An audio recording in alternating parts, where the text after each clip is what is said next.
ఏం చదువుతున్నావు? MS ortho sir. నువ్వు విరగొడుతుండు, ఆవిడ కట్లు కడతావు. బాగుందయ్యా మీ మార్కెటింగ్. అదేం లేదు సార్, అమ్మాయితో మిస్బిహేవ్ చేస్తుంటే. మిస్బిహేవ్ చేస్తే కత్తులతో కర్రలతో కొట్టేస్తావా? నువ్వేమైనా హీరో అనుకుంటున్నావా? ఎరా రాడు నోట్లో పెట్టుకుని మరీ కొడుతున్నావట. Sorry sir. ఏమా మీ పెద్దవాళ్ళకి ఎవరికైనా ఫోన్ చేయి, వచ్చి సంతకం పెట్టి తీసుకువెళ్తారు. అలా తల దించుకొని కూర్చుంటే లాభం లేదు. ఎవరికైనా ఫోన్ చేయి. ఆ అమ్మాయికి ఎవరు లేరు సార్. ఎవరు లేకపోవటం ఏంటి? లేరు సార్. అరే ఎవరో ఒకరు ఉంటారు కదా, అమ్మా నాన్న, అన్న తమ్ముడు, పెద్దనాన్న చిన్నను, ఎవరో ఒకరు ఉంటారు కదరా. వాళ్ళు ఎవరు లేరు సార్. అమ్మాయికి అన్ని నేనే.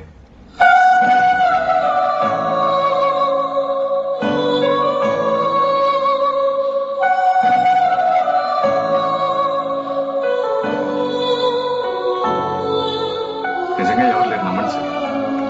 ఇది నా ఐడి కార్డ్. ఇక్కడే సాఫ్ట్వేర్ ఆఫీస్. మీకు ఏ ప్రాబ్లం వచ్చినా నాదే రెస్పాన్సిబిలిటీ.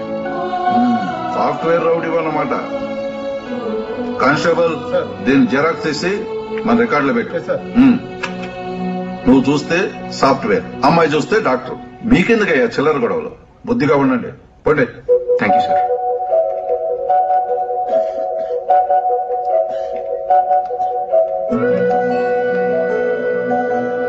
నన్ను క్షమించు వైషు. మీ పెద్దవాళ్ళకి ఇదంతా తెలిసి స్టేషన్కి వస్తే బాగుంటుంది కదా, అందుకే అలా అబద్ధం చెప్పాను. నాకైతే వెనక ముందు ఎవరు లేరు. ఏం జరిగినా పర్లేదు. నా వల్ల నీకు మాత్రం ఏ చెడు జరగకూడదు. నీకు ఇచ్చిన మాట ప్రకారం ఇంకెప్పుడు కనిపించదు. వెళ్ళండి.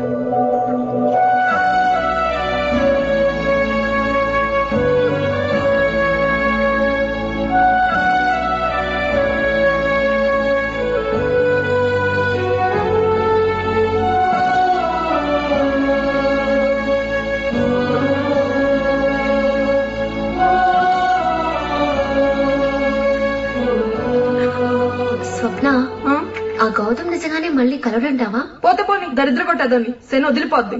చచా, మంచివాడిలా ఉన్నాడు. ఎందుకో నేనే అవాయిడ్ చేస్తున్నాను అనిపిస్తుంది. ఎక్కువ ఆలోచించకుండా పడుకో. మీ బాబుకు తెలిస్తే మక్కలేరేస్తాడు.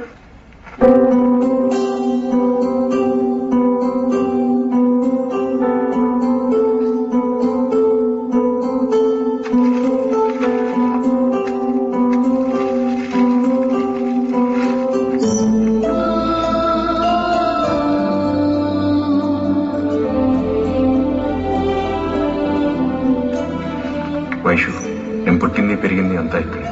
నాకు ఇక్కడే తెలిసింది ఓ మనిషికి ఫ్యామిలీ అనేది ఎంత అవసరం. అందుకే బాగా చదివి జాబ్ సంపాదించి నాకంటూ ఓ ఫ్యామిలీని క్రియేట్ చేసుకోవాలనుకున్నాను. పెళ్లి ప్రాసెస్ లో నేను చేయని ప్రయత్నం అంటూ లేదు, కానీ ఏది సక్సెస్ అవ్వలేదు. కారణం ఏంటో నిన్ను చూసిన తర్వాత అర్థమైంది.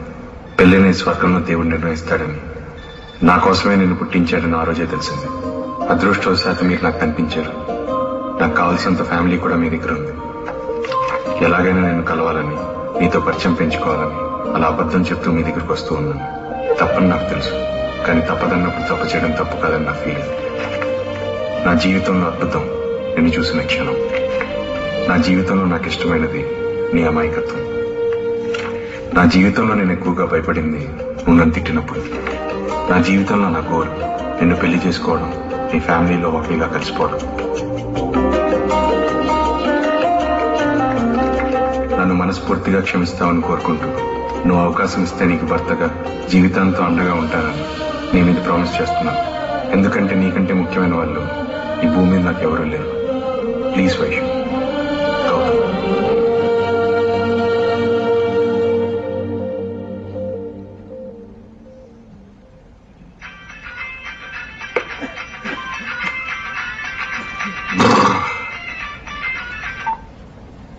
హలో.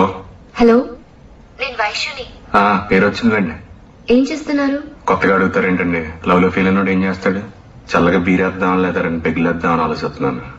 అయ్యో, మందు తాగితే హెల్త్ పాడైపోతుంది కదండి. మీరే లేనప్పుడు ఈ ఎదగలుతుంటే అంత పోతే అంత ఎవరిని ఉద్ధరించినట్లేండి. గిఫ్ట్ చూశాను, బాగుంది. అమ్మాయిలకి ఏది ఎప్పుడు నచ్చుతుందో ఎవరికి తెలుసులేండి. Anyhow first time positive గా రెస్పాండ్ అయ్యారు. మీతో కొంచెం మాట్లాడాలి. రేపు కలుస్తారా? ఆన్ ది స్పాట్ వచ్చేస్తే మీకు ఏమైనా ప్రాబ్లమా?